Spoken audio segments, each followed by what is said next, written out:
बच्चों, आज हम लोग क्लास 10 का जियोग्राफी पढ़ेंगे। चैप्टर छठा चल रहा है, लेक्चर 20वां होगा। कल से शुरू हुआ है लेक्चर 19 से पाठ 6 द्वितीय क्रियाएं। कल बताया गया था कि द्वितीय क्रियाओं में उद्योगों के स्थानीयकरण को प्रभावित करने वाले कारक कौन कौन से हैं। आज हम लोग पढ़ेंगे उद्योगों का वर्गीकरण। बहुत महत्वपूर्ण है, वेरी इम्पॉर्टेंट। उद्योगों का वर्गीकरण 4 तरह से किया जाता है। आकार के आधार पर, कच्चे माल के आधार पर, निर्मित माल के आधार पर, स्वामित्व के आधार पर।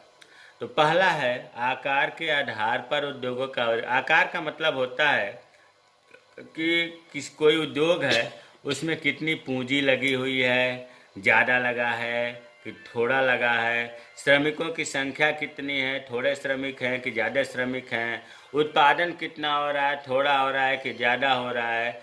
इस तरह से आकार का पता लगाया जाता है।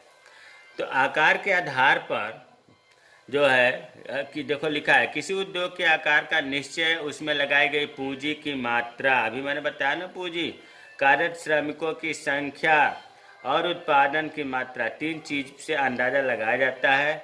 तो कि छोटा उद्योग है कि बड़ा उद्योग है। तो इस आधार पर उद्योग 3 प्रकार का होता है। आकार के आधार पर उद्योग 3 प्रकार का होता है। कुटीर उद्योग, दूसरा छोटे पैमाने का उद्योग जिसे हम लघु उद्योग भी कहते हैं, तीसरा बड़े पैमाने के उद्योग। अब देखो आकार के आधार पर 3 जो है, इन तीनों के बारे में जानकारी करने के लिए, तीनों के बारे में वर्णन हो, तो हमने क्या काम किया कि कुटीर उद्योग और छोटे पैमाने के उद्योग में अंतर बना दिया। फिर छोटे पैमाने के उद्योग और बड़े पैमाने के उद्योग में अंतर बना दिया। इससे ये फायदा हुआ कि अगर केवल कुटीर उद्योग पूछे तो इससे ये 5 है अंतर, तो 5 विशेषता लिख देंगे। लघु उद्योग में 5 विशेषता ये है, अंतर पूछे तो अंतर लिख सकते हैं। उसी तरह से लघु उद्योग की विशेषता तो ये हो गया, बड़े पैमाने के उद्योग की विशेषता हो गया। तो इसको आप कैसे प्रश्न पूछता है उसके हिसाब से उत्तर लिखना पड़ता है। अब ये नहीं कि यहाँ अंतर बता दिया गया कुटीर उद्योग के बारे में लिखिए, तो आप सोचोगे हमें तो पढ़ा ही नहीं गया। अरे कुटीर उद्योग के अंतर वाले अब केवल 5 पॉइंट है, यही उसकी विशेषता है। तो इसमें पहला अंतर हो गया, कुटीर उद्योग को शिल्प उद्योग भी कहते हैं। शिल्प उद्योग। लघु उद्योग को कहते हैं छोटे पैमाने के उद्योग। पहला है कुटीर उद्योग में दस्तकार स्वयं और उसके परिवार के सदस्य कार्य करते हैं। देखो उद्योग जो है 3 तरह का बताया गया, कुटीर उद्योग, लघु उद्योग, बड़े। कुटीर का मतलब सबसे छोटा उद्योग। ये घर में ही दस्तकार, दस्तकार का मतलब उद्योग जो कुटीर उद्योग चला रहा है, घर का मालिक जो है, मुखिया है, वो दस्तकार कहा जाएगा। एक तो वो स्वयं काम करेगा और उसके परिवार के सदस्य कार्य करेंगे। कुटीर उद्योग में कहीं कोई बाहर से मजदूर नहीं रखा जाता है। लघु उद्योग में क्या होगा, लघु उद्योग में मजदूर लगाए जाते हैं तथा मशीनों को चलाने के लिए बिजली का प्रयोग किया जाता है। देखो इसमें मशीनें भी लगेंगी, बाहर से मजदूर भी काम करेंगे और बिजली की भी जरूरत पड़ती है। जबकि कुटीर उद्योग में ऐसा नहीं है, केवल परिवार के लोग ही कार्य करते हैं। दूसरा हो गया, कुटीर उद्योग में अधिकांश उत्पादन घर में ही खप जाता है तथा बहुत कम अधिशेष बचता है। जो उत्पादन होता है कुटीर उद्योग से वो घर के खर्चे के लिए ही रहता है पर्याप्त, बाहर बहुत कम बेचने को जाता है। एक शब्द आया अधिशेष, पूछता है उत्पादन का वह भाग जो बाजार में बेचने के लिए जाता है अधिशेष कहलाता है। वो कोई भी किसान उत्पादन किया तो कुछ खाने के लिए रखेगा, कुछ बीज के लिए रखेगा, उसके बाद जो बचेगा उसे बेचने ले जाएगा, उसे अधिशेष कहते हैं। तो कुटीर उद्योग में अधिशेष, बाजार में बेचने वाला भाग बहुत कम, नाम मात्र का बचता है, सब घर में यूज हो जाता है। जबकि लघु उद्योग में क्या होता है कि सभी उत्पादन बाजार में बेचा जाता है। तीसरा है कुटीर उद्योगों में स्थानीय कच्चे माल का प्रयोग किया जाता है। अरे जो उत्पादन होगा उसके लिए जो कच्चा माल चाहिए कहीं दूर से नहीं मंगाया जाता है, अगल बगल लोकल, स्थानीय का मतलब होता है लोकल, लोकल पूर्ति से ही हो जाता है। लघु उद्योगों में पहले तो लोकल कच्चा माल प्रयोग होगा, कम पड़ेगा तो बाहर से मंगाया जाता है।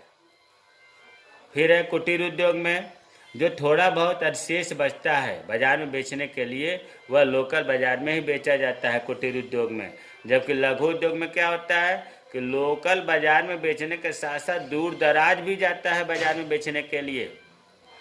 कुटीर उद्योग का उदाहरण है जैसे घर में अचार बनाना, मूर्ति बनाना, चटाई बनाना, लघु उद्योग में चमड़ा उद्योग, सुअर उद्योग।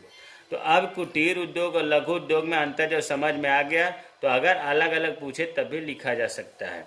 अब देखो लघु उद्योग जिसको कहते हैं छोटे पैमाने के उद्योग और बड़े पैमाने के उद्योग में अंतर। पहला यही चीज़ है, पॉइंट यहाँ आ जाएगा। पहला है लघु उद्योग में कम पूंजी व कम श्रम की आवश्यकता होती है। बड़े पैमाने में इसमें बहुत अधिक पूंजी और अधिक श्रम की आवश्यकता होगी। लघु उद्योग में उत्पादित वस्तुओं की गुणवत्ता पर कोई विशेष ध्यान नहीं। छोटा उद्योग है, इसमें उसकी गुणवत्ता जो उत्पादन हो रही है उसकी गुणवत्ता पर बहुत ध्यान नहीं दिया जाता। जबकि बड़े पैमाने पर जो उत्पादन हो रहा है तो उसकी गुणवत्ता का बहुत ही 100% ध्यान रखा जाता है। लघु उद्योग से जो उत्पादन होगा लोकल बाजार में और दूर दूर बाज़ारों में बेचा जाता है, और बड़े पैमाने से जो उत्पादन होगा वो दूर दूर बाज़ारों में तो बेचा जाएगा, साथ ही साथ दूसरे देश में भी निर्यात किया जाता है। लघु उद्योग में उत्पादन छोटे पैमाने, नाम से ही लग रहा है लघु, इतना उत्पादन होगा कि लोकल में थोड़ा सा आसपास तक ही सप्लाई करता है। बड़े पैमाने का उद्योग तो बहुत बड़े पैमाने पर होता है, दूसरे देशों में निर्यात भी किया जाता है। निर्यात का मतलब होता है दूसरे देशों को भेजना, बेचना। लघु उद्योग के उदाहरण जैसे चमड़ा उद्योग, सुअर उद्योग, भैंस पालन, गाय पालन, जितने उद्योग हैं लगभग सब आ जाते हैं इसमें। और बड़े पैमाने में जैसे लोहा इस्पात उद्योग, मोटर गाड़ी उद्योग, सूती वस्त्र उद्योग, ये बड़े पैमाने के उदाहरण हुए। तो इस प्रकार आकार के आधार पर उद्योगों का वर्गीकरण हो गया।